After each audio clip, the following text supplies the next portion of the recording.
Para pendengar yang kami hormati, kami percaya di mana saja Anda berada, kasih setia Tuhan tidak pernah meninggalkan Anda. Sehingga meskipun kami tidak tahu kondisi Anda semua, tapi kami percaya Tuhan sebenarnya menyediakan akan berkat penyertaan, bahkan banyak hal yang luar biasa indahnya bagi anak-anak Tuhan, supaya bisa menjadi terang di tengah kegelapan dunia ini.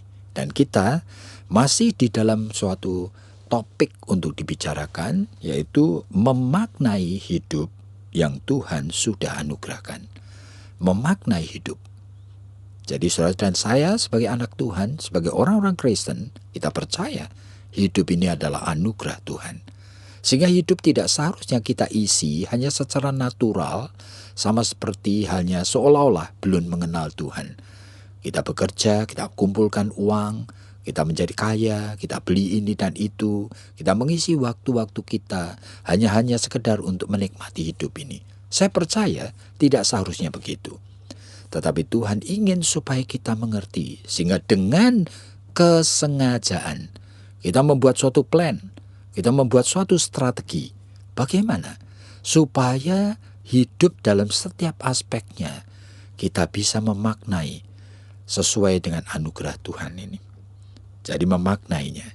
Dan kali ini kita akan bicarakan memaknai dengan pengucapan syukur.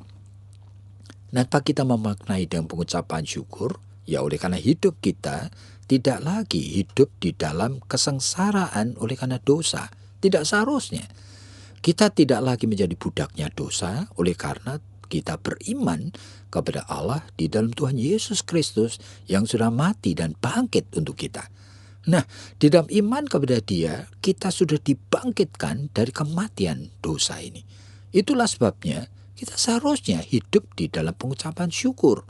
Oleh karena kita ada di dalam anugerah.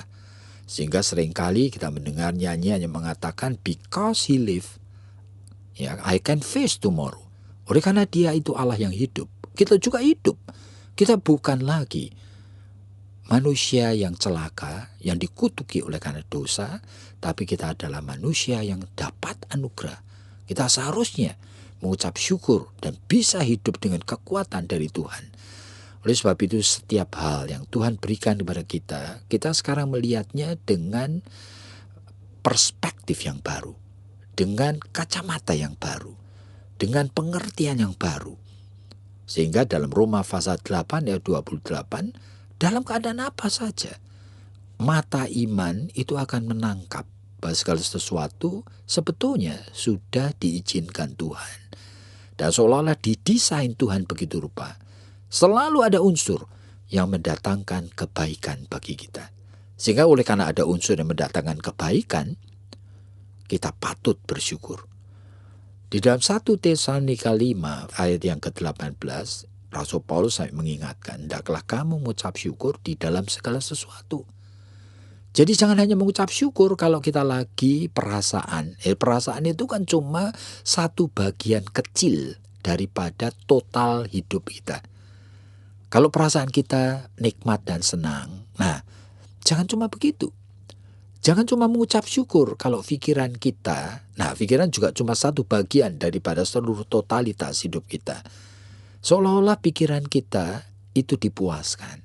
Nah, jangan mengucap syukur jikalau selera kita. Nah, selera kita juga cuma bagian tertentu dari seluruh totalitas. Itu mendapatkan kepuasan. Tetapi mengucap syukur di dalam segala sesuatu.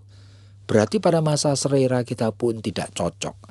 Misalnya kita menikah dengan orang yang kebetulan kita tahu kepribadiannya tidak selalu memenuhi akan selera kita, sehingga kita tidak selalu merasa happy dengan dia. Tapi Tuhan mengatakan kita harus belajar mengucap syukur. Oleh karena itu permulaan daripada kekuatan atau kehadiran kuasa ilahi yang akan menolong kita untuk bisa menjadi berkat bagi pasangan kita yang mungkin tidak sesuai dengan selera kita. Caranya bicara, jalan pikirannya, kadang-kadang kelemahannya, tingkah lakunya yang membuat kita ini tidak tahan. Kadang-kadang kita itu marah, kita itu merasa terusik, kita mempunyai alasan untuk bisa menghukum dia dengan kata-kata, dengan sikap dan sebagainya. Tapi Tuhan ingatkan lebih dahulu, kamu harus mengucap syukur. Kenapa? Mengucap syukur itu bukan bohong-bohongan, di mana kita cuma mengatakan karena Tuhan yang suruh saya mengucap syukur, ya saya mengucap syukur. Meskipun hati saya mangkel, pikiran saya marah, karena saya tidak bisa menikmati mempunyai istri atau mempunyai suami yang seperti ini. Loh, bukan persoalan itu. Ini bukan permainan sandiwara. Ini adalah panggilan Tuhan. Itu artinya, kamu mau menghadapi itu dengan anugerah Tuhan atau tidak, itu dulu. Kamu menghadapi akan pasanganmu yang barangkali itu punya kelemahan di sana sini, kamu itu menghadapinya dengan kehadiran dan pertolongan Tuhan atau tidak. Ya, kalau iya, itu adalah anugerah. Anugerah yang kamu harus syukuri dulu. Nah, oleh karena kamu mau menerima akan anugerah Tuhan yang mensyukuri akan anugerah tersebut, kemudian pikiranmu akan diperbarui oleh firman-Nya. Hatimu mulai akan dilunakkan oleh Dia. Oleh siapa? Oleh anugerah Tuhan itu. Nah, itulah sebabnya nanti kamu akan melihat akan pasanganmu yang menjengkelkan itu sekarang dengan mata Kristus Yesus, dengan perasaan Kristus Yesus, sehingga kamu mengerti, kamu tidak lagi menjadi pribadi yang jatuh-jatuh di dalam dosa terus. Oleh karena apa? Kamu sudah menerima anugerah Tuhan dengan pengucapan syukur. Nah, pengucapan syukur itu di sana. Jadi memaknai akan hidup dengan pengucapan syukur, itu artinya kita menerima dan kita berterima kasih oleh anugerahnya lebih dahulu. Baru nanti hidup ini kamu akan memberi nilai yang berbeda. Oleh karena Tuhan akan bersama dengan kamu. Nah, kita sekarang akan mendengar apa yang Ibu Esther mau katakan. Ya Pak, tapi realitanya di dalam kehidupan sehari-hari kelihatannya kok sulit begitu ya. Oleh karena pada saat kita melihat kekurangan, kelemahan daripada pasangan misalnya saja atau anak kita, itu yang timbul di dalam pikiran, yang timbul di dalam hati, itu kan perasaan jengkel, perasaan marah, perasaan tidak suka. Sehingga sebetulnya anugerah yang Tuhan sediakan itu kan lalu kayaknya itu menjadi apa ya? Mubasir gitu. Menjadi mubasir begitu, dan kita seringkali juga bahkan tidak ingat bahwa ada anugerah Tuhan yang sebetulnya cukup juga untuk kita menghadapi masalah ini dengan pengucapan syukur begitu. Bagaimana itu Pak? Ya, oleh karena sebetulnya insting, pikiran, perasaan, semua itu sudah langsung kita itu berhadapan dengan objek yang kita hadapi, yaitu objek yang tidak menyenangkan, suami atau istri yang wataknya itu menjengkelkan. Nah, kita langsung berinteraksi dengan itu dulu. Nah, sehingga Tuhan itu sebetulnya seringkali kita hanya pakai sebagai aksesori. Nah, aksesori itu suatu tempelan yang kita cuma lekatkan di dada kita saja. Akibatnya tidak punya kekuatan apa-apa. Nah, sebetulnya yang Tuhan itu mau adalah Tuhan seharusnya itu yang diutamakan dulu. Kamu dealing menghadapi masalah yang menyenangkan atau tidak menyenangkan, itu sama saja. Yang penting adalah menghadapinya bersama dengan Tuhan dulu. Nah, sekarang kalau bersama dengan Tuhan sebagai langkah yang pertama, maka menghadapi akan objek yang menyenangkan atau tidak menyenangkan menjadi langkah kedua. Nah, persoalan iman itu adalah di sana sebetulnya. Sehingga kita itu sekali lagi saya katakan, sebetulnya Tuhan tidak mengajarkan kita untuk hanya ikut-ikutan, pokoknya asal ngomong, mengucap syukur di dalam segala sesuatu, tetapi padahal kita itu lupa bahwa kita tidak mempunyai akan daya dan kekuatan mengucap syukur sebenarnya. Tidak punya kita. Daya dan kekuatan mengucap syukur itu disediakan sebagai anugerah Tuhan bagi orang yang percaya.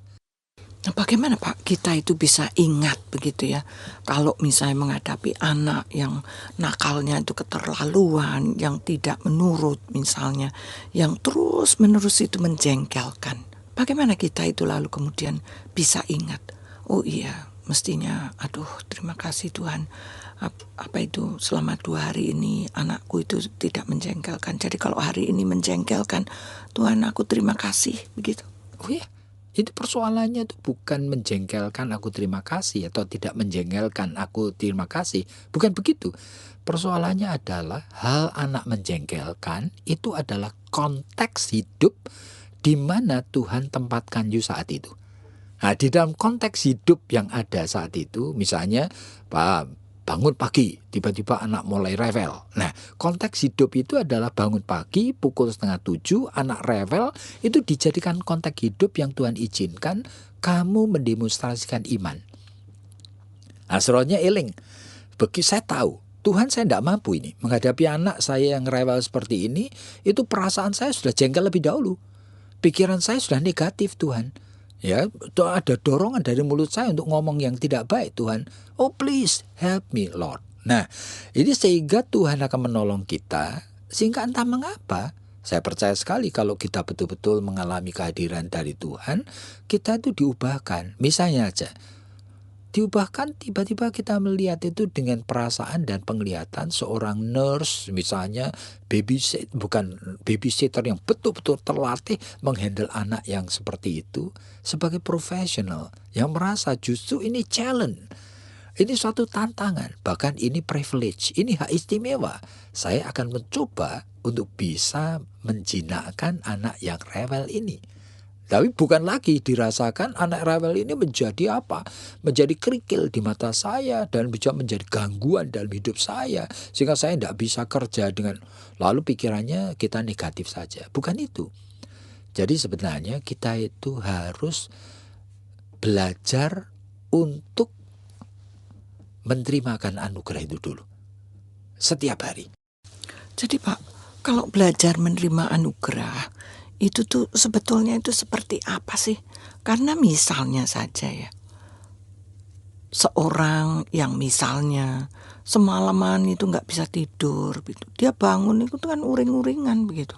Ya, memang. Waduh, Moodnya tidak baik. Moodnya tidak baik. Lalu kemudian dia juga merasa, aduh, kenapa sih kok tadi malam itu jam 3 baru aja tidur, jam 5 tuh sudah bangun dan anak sudah rewel.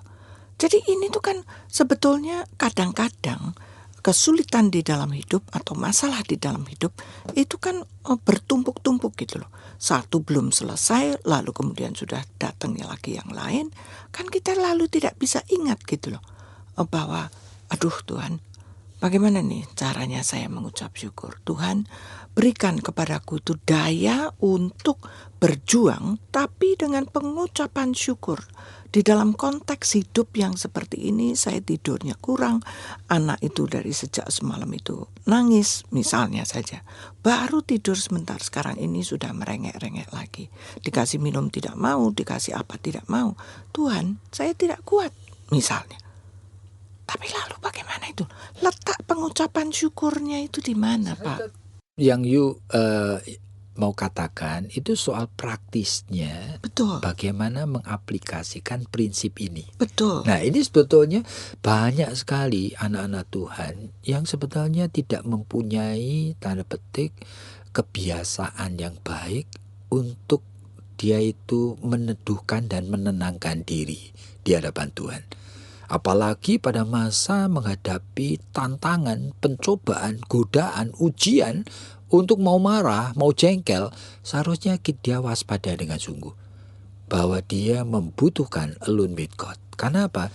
Jiwa ini persis seperti pintu-pintu tertutup semua untuk Tuhan. Jadi perasaan kita itu seperti ruangan-ruangan tertutup semua untuk Tuhan. Nah, kita itu harus ada waktu untuk meneduhkan diri, ya kan? Sambil mengatakan, Tuhan, tolong saya. Supaya saya bisa merasakan lagi akan cinta kasih-Mu, anugerah-Mu, keselamatan daripadamu, penyertaan-Mu. Jadi kalau begitu Pak, sebetulnya kuncinya itu adalah jangan pada saat kita itu punya masalah atau punya problem kita baru seolah-olah mencari Tuhan, tetapi justru pada saat-saat kita itu diberikan masa tenang, diberikan masa semuanya lancar, itu tuh kita melatih akan diri kita, melatih akan jiwa kita, meneduhkan dan membuka semua pintu ruangan hati kita itu untuk kehadiran Tuhan. Baru nanti pada saat kesulitan itu datang, kita sudah sedikit terlatih, begitu Pak? Iya, sebetulnya itu merupakan sesuatu yang perlu kita latih. Setiap individu perlu latihan seperti itu. Oleh karena seringkali kebutuhan kita akan Tuhan itu hanya pada saat-saat tertentu saja. Kita kadang-kadang membiarkan hidup ini betul-betul sendiri tanpa Tuhan. Padahal Tuhan pernah mengingatkan ya, if Lord Jesus is not the Lord of all, then actually He is not the Lord at all.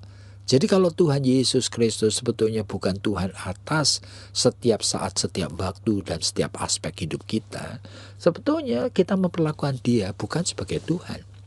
Nah, seharusnya kita itu sadar bahwa setiap saat kita membutuhkan Dia.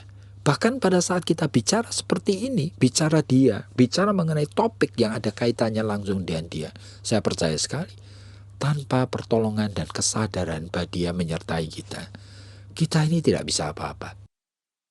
Jadi kalau begitu Pak, sebetulnya apa sih kalau bisa disimpulkan begitu menjadi satu kalimat, bahwa hidup, memaknai hidup